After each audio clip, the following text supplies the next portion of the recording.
Chris Lowe covers Alabama/Nick Saban about as well as anyone on the face of the earth has ever done. Chris Lowe comes out with a long feature yesterday on ESPN.com where Nick Saban just decided to start going off a little bit. Not in an angry way, certainly not in an angry way, but Nick Saban had a lot of stuff to say that previously you would never have heard Nick Saban say. So here's what I'm going to do. I'm certainly not going to read the whole thing because I don't have time to, but I'm going to paper pop. And I'm going to tell you again, ESPN.com is where you can find this. It is still prominently featured over there as of tonight.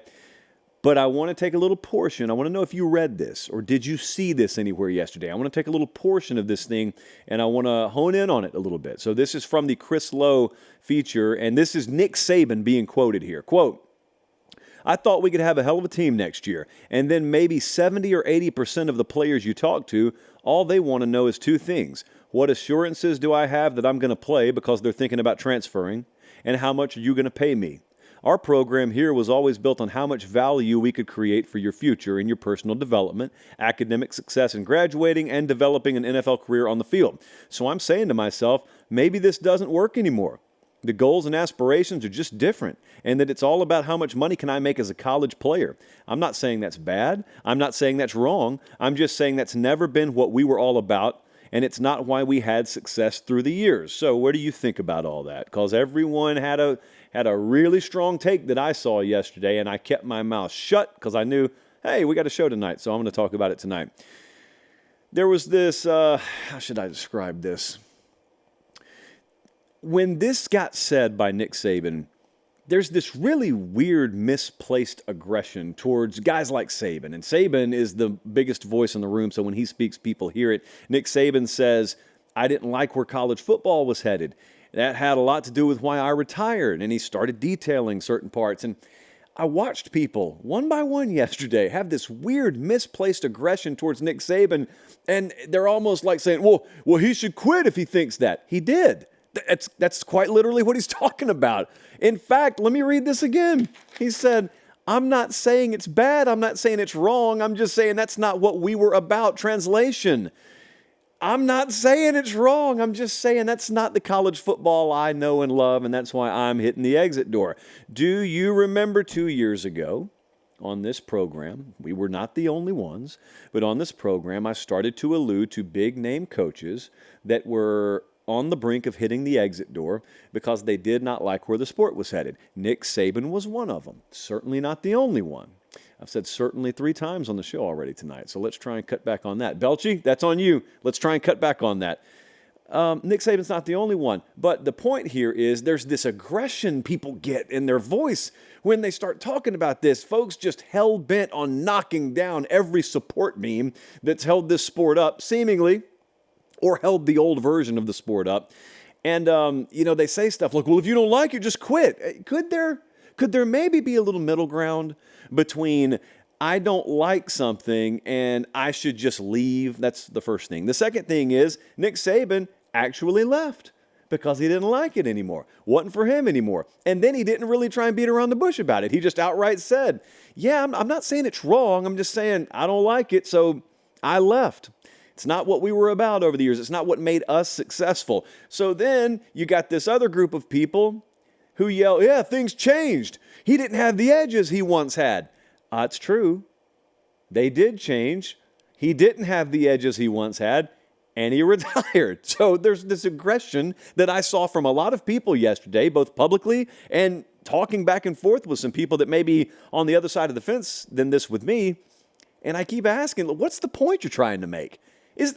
I don't get the point. We never get to a point with that. Now, maybe if Saban was still active and he was saying this sort of thing, maybe you could have the aggression of, well, you ought to quit.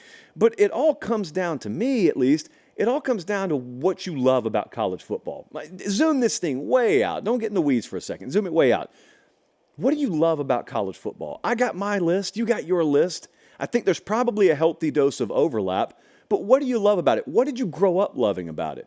Is the stuff you love today the same things that you grew up loving? Because for me, in a lot of cases, the answer is yes. I love Saturdays in the fall. I always have. I love fight songs. I always have. I love rivalry games. I always have. So one of the other things that I loved about college football, you can call it childhood naivete if you want to, but I always loved the idea that in the NFL, the pro game that I watch on Sunday as a little kid, those players got drafted. They didn't really have a choice of where they wanted to go. And the Saturday game, the players don't make money, quote unquote, and they are playing for love of the school. And it's very, very romantic. It's very Disney-ish, but that's what I grew up loving. But there was some truth to that. It wasn't total fantasy. There was some truth to that.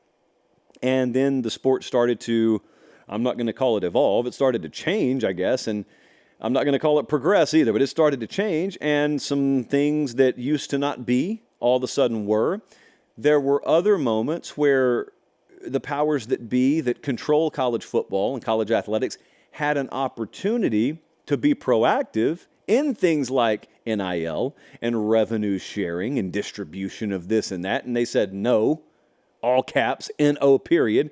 And so all it did was build up water pressure behind a dam, which inevitably was going to burst, and now it has. And folks like Nick Saban are saying, I'm out.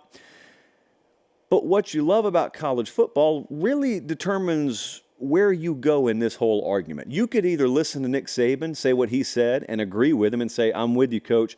I wish we could go back in time a little ways. Or you listen to him and say, get that old guy out of here. That's an old way of thinking. The new age of college football is here. I love it. Now, there could be those of you who are in the middle who wish you could go back, but no, you can't go back. And so, you might as well get on board with what the present and future reality of college football is. And then there may be like a fourth kind of person in there that thinks, maybe this is a little bit temporary and maybe we may have some order restored over the next few years. That's me. I fit into that category.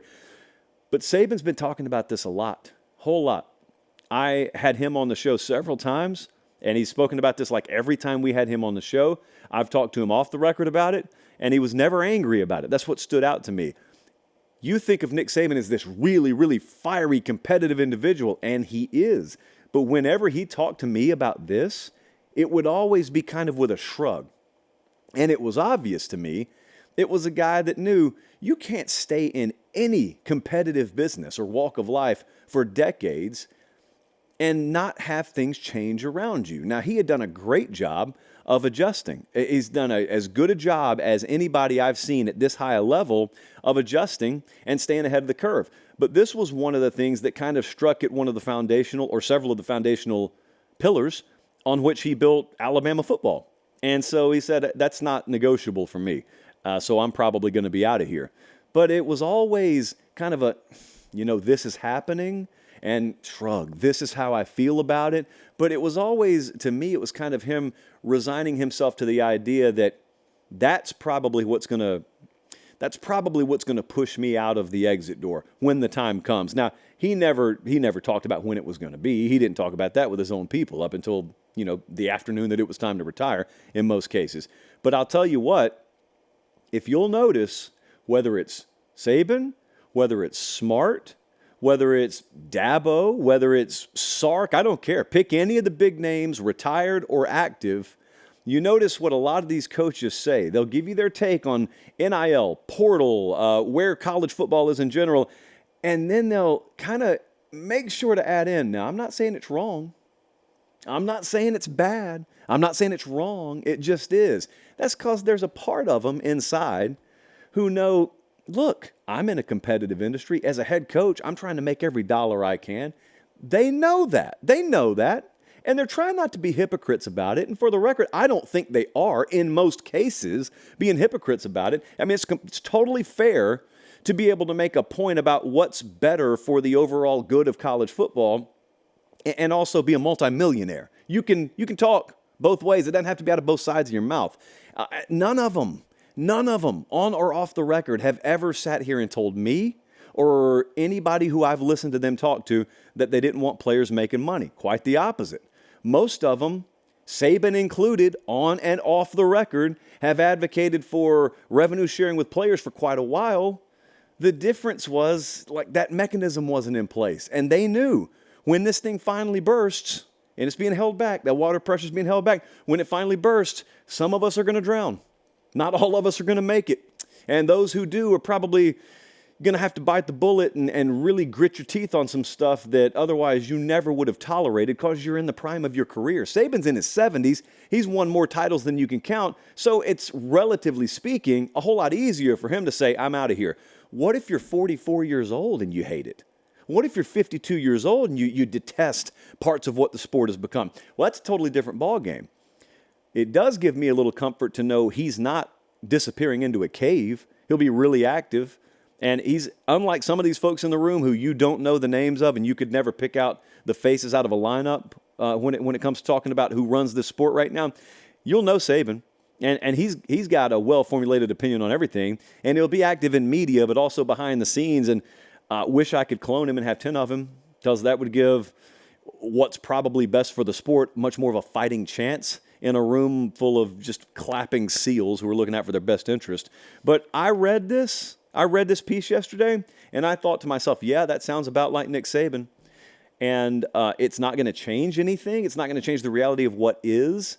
But I can only imagine Nick Saban assembling his roster the way he has for a long time and getting guys to buy into values and principles of an organization for a long time. Then all of a sudden, you're having to deal with, can you imagine some of the conversations, not with kids, but with handlers of kids? I can, because I've had them relayed to me firsthand from a number of staffs, Bama included, of what some of those conversations entailed. And what it used to be is, we've got a very, very in-depth presentation for you on what this place can do for you athletically, academically. 40 years down the road, here's how you'll benefit from this. And you scrap all that and you just talk dollars and cents. What can we guarantee you? And, some guys are all about that. Other guys aren't all about that. And Saban was in the latter category. So he did exactly what you said he should do. He should retire. And he's out. We haven't seen the last of that. That Chris Lowe feature, quoting Saban right now, it's coming for more guys. Don't know when, don't know whomst.